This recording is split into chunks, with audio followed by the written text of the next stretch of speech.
I have proposed taxing the record multi-billion-dollar profits of oil companies and using some of that money to pay for a $1,000 middle-class tax cut that would go to 95% of all families and offset some of these rising costs in fuel. It's also why I've proposed a second fiscal stimulus package that would mail another round of rebate checks to the American people. These steps, along with investigations of possible market manipulations in the oil markets, would ease some of the short-term pain of these gas prices. John McCain's proposal, George Bush's proposal to drill offshore here in Florida and other places around the country would not provide families with any relief this year, next year, 5 years from now.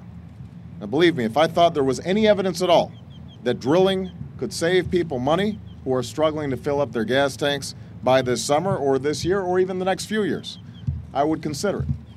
But it won't. And John McCain knows that. The fact is, Senator McCain's decision to team up with George Bush on offshore drilling violates the bipartisan consensus that we've had for decades that has protected Florida's pristine coastline from drilling. Canada is America's largest energy supplier. Not only does Canada have the second largest proven oil reserves in the world, 60% of the energy produced in Canada is hydroelectric clean energy. We stand much to gain by harmonizing our energy policies, just as we have gained by cooperating in trade through NAFTA. I and all Americans will never forget the response of our Canadian friends to the terrorist attacks of 9/11. It was here in Ottawa, 3 days later, where tens of thousands of Canadians filled the streets on a national day of mourning.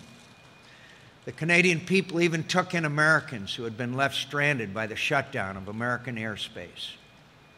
We in America have not forgotten your kindness, and we will never forget the solidarity, compassion, and friendship of Canada when it mattered most.